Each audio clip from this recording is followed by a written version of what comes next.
इस मूवी का स्टार्ट एक समुराई कॉलेज को दिखाते हुए होता है, जहां 3 दोस्त अपनी फाइनल ट्रेनिंग कर रहे थे। उनके नाम किम्पाय, शिन और इवान थे। यहाँ किम्पाय 1-on-1 फाइट में शिन को हरा देता है, जिसके बाद वो इवान को चैलेंज करता है, लेकिन हैरानकुन तौर पे इवान उसे कुछ देर की फाइट के बाद बड़ी आसानी से हरा देता है। ट्रेनिंग कंप्लीट करने के बाद वो तीनों दोस्त अपने होम टाउन की तरफ वापसी का सफर शुरू करते हैं। उन तीनों ने अपनी फैमिलीज का सक्सेसर बनने के लिए 3 साल कड़ी मेहनत की थी। वो न सिर्फ बहुत अच्छे दोस्त थे, बल्कि वो शादी के थ्रू भाइयों के रूप में भी जुड़े हुए थे। किम्पाय असल में शिन का ब्रदर इन लॉ था, जबकि किम्पाय की छोटी बहन नाओमी से इवान की शादी होने वाली थी। अपने होम टाउन पहुँचने के बाद वो तीनों अपनी फैमिली से मिलने के लिए अलग हो जाते हैं। यहाँ इवान की फैमिली बड़ी गर्मजोशी से उसका स्वागत करती है और उसकी मदर उसे ये बताते हुए एक्साइटेड लग रही थी कि नाओमी के साथ उसकी शादी की तैयारियां जोरों शोर से जारी हैं। दूसरी तरफ किम्पाय का भी बड़े अच्छे से वेलकम किया जाता है। वो अपने फादर के लिए मेडिसिन भी लाया था, जिन्हें हाल ही में स्ट्रोक का सामना करना पड़ा था। इधर शिन जब अपने घर जा रहा था तो एक आदमी जल्दी से उसके पास आता है। वो आदमी इस बात पे इंसिस्ट करता है कि शिन उसे फॉलो करे। शिन, जो कि कंफ्यूज लग रहा था, वो उसकी बात मानने के लिए तैयार हो जाता है, जिसके बाद वो आदमी उसे लेकर एक ब्रोथल में आ जाता है और शिन को एक शॉकिंग न्यूज सुनाता है कि उसकी वाइफ मे का एक और आदमी कवायद से चक्कर चल रहा है। वो आदमी ये भी क्लेम करता है कि उसकी वाइफ अब वो हेयर पिन नहीं पहनती जो कि शिन ने उसे दी थी, बल्कि वो अब वो हेयर पिन पहनती है जो कि कवायद ने उसे दी थी।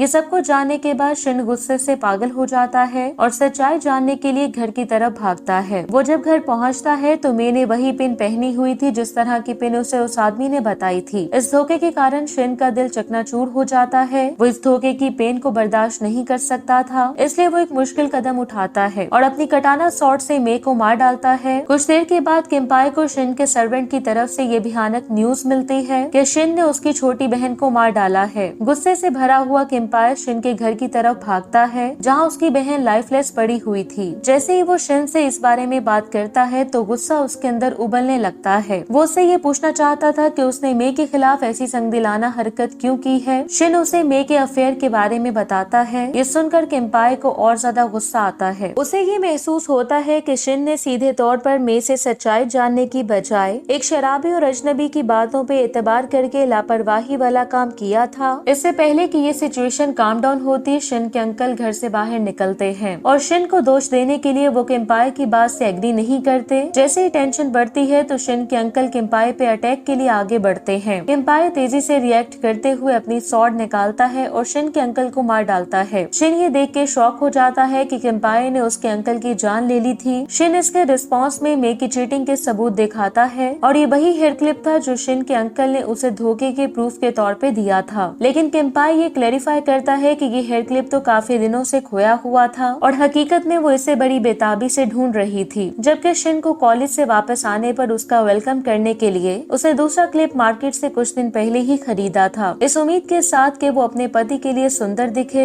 ये कहने के बाद किम्पाय अपनी बहन की डेड बॉडी घर ले जाने लगता है, लेकिन शिन इस पर एतराज करता है और किम्पाय पे अटैक कर देता है। लेकिन किम्पाय, जिसका सबर अब जवाब दे चुका था, वो अपनी कटाना सॉर्ट के एक ही वार से शिन को मार गिराता है। इस ट्रेजिक इंसिडेंट के कारण कबीले के लीडर्स के बीच एक इमरजेंसी मीटिंग होती है। वो रूल्स तोड़ने पर किम्पाय को दोषी ठहराते हैं और फौरन उसके अरेस्ट का ऑर्डर देते हैं। इसी दौरान इवान को भी किम्पाय के हाथों शिन की डेथ का पता चल चुका था। इवान की छोटी बहन सकाजाकी आयो उसे बताती है कि कवाई ने काफी दिनों से मे के लिए भावनाओं को मन में पाला हुआ था और वो लगातार उसका पीछा कर रहा था। मे कवाई की इन्हीं हरकतों को देखते हुए उसे एक लेटर भेजती है और इस बात पे जोर देती है कि वो उसकी तरफ बढ़ने की कोशिश बंद कर दे, क्योंकि जल्द ही उसकी शादी होने वाली थी। कवाई भी फौरन से उसके लेटर को रिस्पॉन्ड करता है और उस लेटर को उसने किम्पाय के अंकल को सौंपा था। इस एक्सचेंज के कारण शिन की वाइफ के अफेयर की अफवाहें सोसाइटी में फैलने लगी थी, जो कि उसकी शादी के बाद भी खत्म नहीं होती। प्रेजेंट टाइम में आयो और उसका बड़ा भाई इवान जब बात कर रहे थे तो उनके फादर एक अलार्मिंग न्यूज लेकर आते हैं कि किम्पाय ने कवाई के घर जाके एक भयानक अपराध किया था। इसलिए इवान फौरन से वहां जाने लगता है, लेकिन जाने से पहले वो अपना वेडिंग गिफ्ट आयो को दे देता है और उसे इंस्ट्रक्शन देता है कि अगर उसे कुछ हो जाए तो वो ये गिफ्ट नाओमी को दे दे। इवान जब कवाई के घर पहुंचता है तो सिक्योरिटी ऑफिसर्स ने कवाई के घर को घेर रखा था, क्योंकि घर के अंदर कवाई और बहुत से ऑफिसर्स मारे जा चुके थे, जो कि उस टाइम किम्पाय के वायलेंस का शिकार हो गए थे जब वो अरेस्ट होने से बचने की कोशिश कर रहा था। सिक्योरिटी हेड से परमिशन लेने के बाद इवान किम्पाई को समझाने के लिए घर में एंटर हो जाता है। अंदर आके वो किम्पाई को एक रूम में ढूंढ लेता है और उससे इल्तिजा करता है कि उसे मजीद खून बहाने की जरूरत नहीं है, लेकिन किम्पाई खून से लथपथ रूम से बाहर आता है और इवान को 1-on-1 फाइट का चैलेंज करता है। इवान हिचकिचाते हुए उसका चैलेंज एक्सेप्ट कर लेता है। जल्द ही उनकी फाइट स्टार्ट हो जाती है, लेकिन अब क्योंकि वो अपने दोस्त को हर्ट नहीं करना चाहता था, इसलिए वो किम्पाई पे अटैक करने की बजाय सिर्फ खुद को डिफेंड करने लगता है। लेकिन किम्पाई उसे नुकसान पहुंचाने की पूरी कोशिश कर रहा था, इसलिए इवान मजबूरन अपनी शॉर्ट से एक ऐसी मूव यूज करता है कि वो किम्पाई को एक ही बार से हराने में कामयाब हो जाता है, जिसके बाद वो काफी ज्यादा सैड हो जाता है और किम्पाई को हराने पर खुद को गिल्टी फील करता है। दूसरी तरफ नाओमी, जिसकी इवान से शादी होने वाली थी, वो ये न्यूज सुन के काफी ज्यादा अपसेट हो जाती है कि इवान ने उसके भाई को हरा दिया था, क्योंकि किम्पाई अपनी फैमिली का अगला समुराई लीडर बनने वाला था। लेकिन अब नाओमी और उसके परिवार को अपने क्लैन और अपने शहर से निकाल दिया जाता है। कुछ दिन के बाद हम देखते हैं कि इवान एक रेस्टोरेंट में मछलियां काटने का काम शुरू कर देता है, क्योंकि जो कुछ किम्पाई के साथ हुआ था वो उसकी वजह से किसी एक जगह पे नहीं रहना चाहता था, जो कि उसका बेस्ट फ्रेंड था। दूसरी तरफ आयो नाओमी से ब्रिज पे मिलती है ताकि वो उसे वो गिफ्ट दे सके जो इवान ने उसे दिया था, जो कि वो किम्पाई के पास जाने से पहले नाओमी के लिए छोड़ गया था। इवान जब किराए पर लिए गए अपने कमरे में आता है तो लैंडलॉर्ड, जिसका नाम जिनबे था, वो उसे बताता है कि मछलियां काटने वाला काम उसकी स्किल्स से मैच नहीं करता और किराया चुकाने के लिए उसकी पे भी काफी कम थी। इसी वजह से जिनबे इवान को इमिसोया में जॉब दिलाने ले जाता है, एक ऐसी जगह जहां लोग गोल्ड और सिल्वर कॉइन्स एक्सचेंज करते थे और प्रोटेक्शन के लिए बॉडीगार्ड्स भी हायर करते थे। वहां पहुंच के जिनबे इवान को शूमन से इंट्रोड्यूस करवाता है, जो कि उस शॉप का मैनेजर था। लेकिन शूमन एक्सप्लेन करता है कि उन्होंने पहले ही 4 बॉडीगार्ड्स हायर कर लिए थे। कुछ टाइम के बाद जिनबे की डॉटर ओकान, जो कि इमिसोया में काम करती थी, वो वहां आती है और अपने फादर को इस वजह से डांटने लगती है कि वो एक मछलियां काटने वाले को बॉडीगार्ड की जॉब दिलाने ले आए थे। वो इस बात पे इंसिस्ट करती है कि उन्हें फौरन से यहाँ से चले जाना चाहिए, लेकिन जैसे ही वो वहाँ से जाने लगते हैं तो कुछ लोग वहाँ आते हैं जिन्हें टोगोरो लीड कर रहा था। वो यहाँ सिल्वर कॉइन्स को लेकर हंगामा करने लगते हैं। शूमन उन कॉइन्स को चेक करता है जो कि टोगोरो लाया था और वो उन्हें फेक डिक्लेयर कर देता है, जिसकी वजह से टोगोरो को गुस्सा आता है और वो एरिना में अफरा तफरी मचा देता है, जिसकी वजह से शूमन के 4 नए बॉडीगार्ड्स इंटरवीन करते हैं। लेकिन टोगोरो अटैक करके एक बॉडीगार्ड को आसानी से इंजर कर देता है। इसी हंगामे के दौरान इमिसोया का ऑनर किम भी वहाँ पहुँच जाता है, लेकिन टोगोरो इमिसोया के गार्ड से फाइट करने के लिए एक समुराई को हायर करके लाया था। वो आसानी से उन गार्ड्स को हरा देता है। ये देखकर इवान उस समुराई को चैलेंज करने का फैसला करता है, लेकिन जिनबे, जो कि उसकी सेफ्टी को लेकर परेशान था, वो उसे रोकने की कोशिश करता है, पर इवान अपनी बात पे अड़ा रहता है। लेकिन हर किसी के डाउट्स के बावजूद इवान हैरानकुन तौर पे उस समुराई को हरा देता है, जिसकी वजह से हर कोई हैरान हो जाता है। कुछ टाइम के बाद किम ये एक्सप्लेन करता है कि ये सब कुछ क्यों हुआ था। असल में सरकार की तरफ से नई करेंसी जारी की गई थी। इस तब्दीली ने ओराकुसाई को अपसेट कर दिया था, जो कि आवा हाउस का ऑनर था, क्योंकि उसने गोल्ड और सिल्वर कॉइन्स को एक्सचेंज करके काफी पैसा बनाया था। लेकिन नई करेंसी के कारण ओराकुसाई का कारोबार चौपट हो गया था,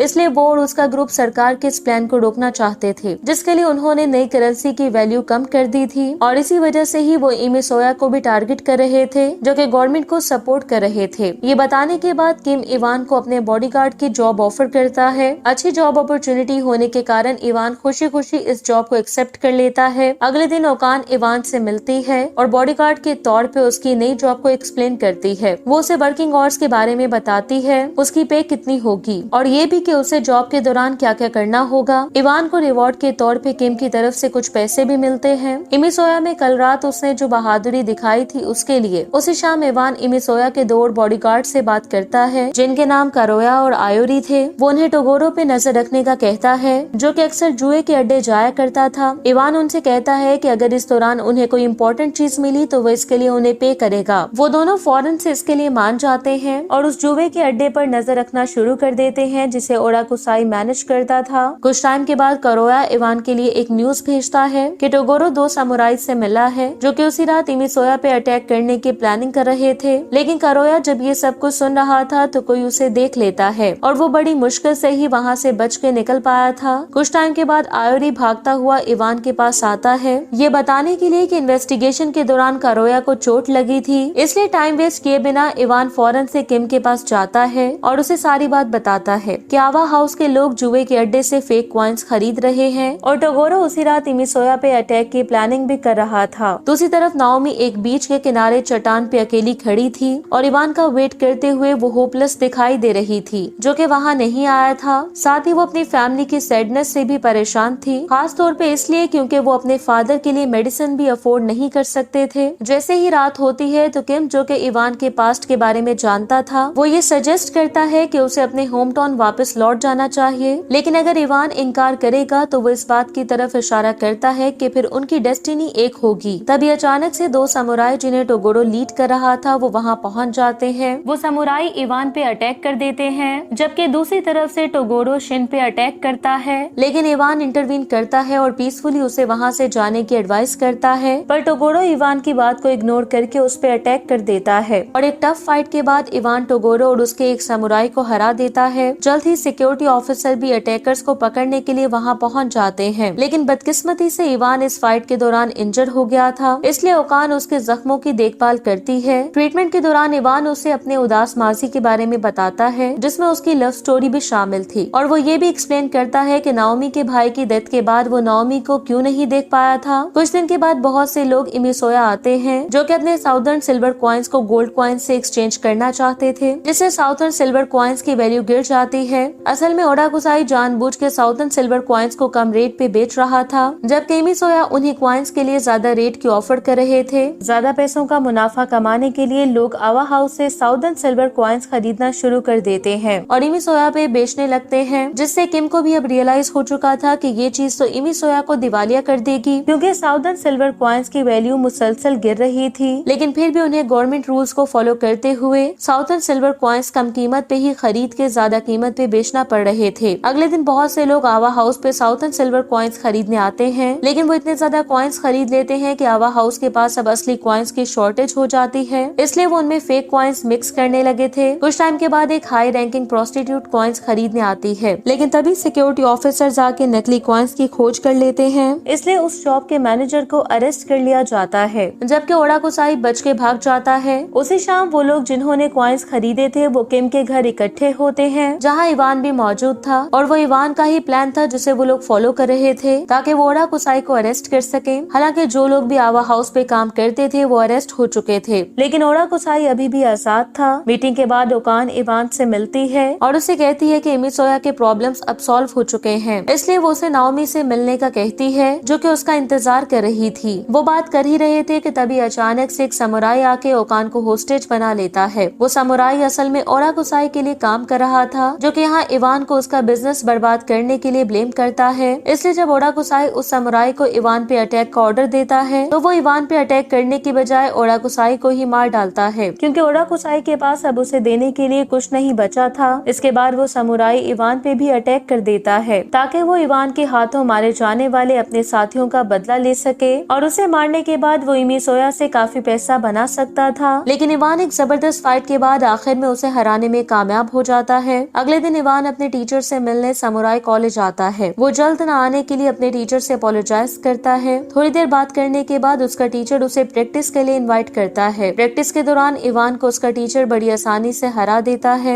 जिसके बाद उसका टीचर उसे एक लेटर देता है। हैरानकुन तौर पे वो लेटर नाओमी की तरफ से था, जो कि उसके लिए अपने प्यार को कबूल कर रही थी। नाओमी एक्सप्लेन करती है कि इसके बावजूद कि उसकी फैमिली को शहर से निकाल दिया गया था और किम्पाए उसके हाथों मारा गया था, पर वो फिर भी इवान से प्यार करती थी। लेकिन अब क्योंकि उसकी फैमिली स्ट्रगल कर रही थी, इसलिए उसने प्रोस्टिट्यूट बनने का फैसला किया था। उसे पता था कि अब वो एक साथ नहीं हो सकते, लेकिन वो चाहती थी कि इवान को पता हो कि वो अभी इसी शहर में है और कुछ ही समय बाद वो किसी दूसरे शहर चली जाएगी। नाओमी का लेटर पढ़ने के बाद इवान फौरन से उसे ढूंढने के लिए हाई क्लास प्रोस्टिट्यूट प्रेड की तरफ भागता है, जो कि नाओमी का किसी और शहर जाने का सिग्नल दे रहा था। आखिरकार इवान जब वहाँ पहुँचता है तो वो नाओमी को बुलाता है। इस समय नाओमी शांति से पीछे मुड़ती है, उस गिफ्ट को किस करती है जो कि इवान ने उसे दिया था, और इसके बाद वो अपना सफर जारी रखती है, जिसका मतलब ये था कि नाओमी सिर्फ उसी से ही प्यार करती थी, लेकिन इवान ने उसके पास आने में बहुत देर कर दी थी। मूवी के एंडिंग सीन्स में इवान जिनबे को उसके लिए जॉब ढूंढने का कहता है, क्योंकि उसके पास खाना खत्म हो रहा था। इसी दौरान ओकान वहाँ आके इवान को बताती है कि किम चाहता है कि वो इमिसोया में काम पर वापस आ जाए। एक्साइटेड इवान ओकान की हेल्प से अपनी चीजें पैक करता है और उसके साथ इमिसोया की तरफ निकल पड़ता है। नए वर्क प्लेस की तरफ जाते हुए वो दोनों काफी खुश दिखाई दे रहे थे, जो कि उनकी एक दूसरे के लिए बढ़ती हुई मोहब्बत मोहब्बत का इशारा था और इसी सैड रियलिटी के साथ ही ये मूवी एंड हो जाती है। Thank you so much for watching.